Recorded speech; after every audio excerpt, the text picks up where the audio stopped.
قال لي فين نتلاقاو؟ قلت ليه شوف هاد المره غنطلب منك انت تجي عندي، راك عارف البعد فين ساكنه داك القفار، اجي ليه بالموتور ديال الخدمه ونعطيك الكادو ديالك وديه ما تحلو حتى تمشي. قال لي صافي هي اللي ما تعاود، اليوم نجي عندك بالليل. قلت له هي اللي درتيها.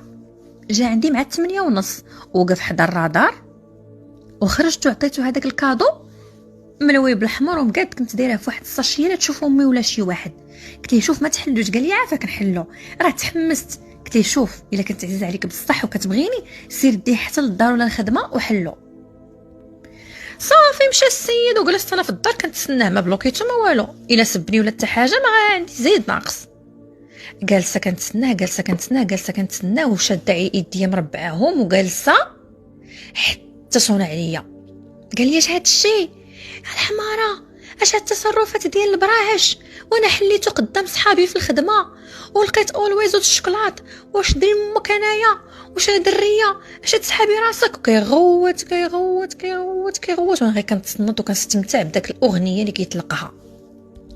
قلت لي راه بنتي ليا مبرزت شويه ومره عاجبك الحال، مره مفقوس، مره مقلق غاب بوحدك تتعلق غاب بوحدك هرموناتك ما مستقرين. قلت راه غتكون قربت تجيك العاده الشهريه. قلت لي واش ما جاتكش؟ صافي سي جيب التيست ديال الحمل، ياك ما حامل المسخوط.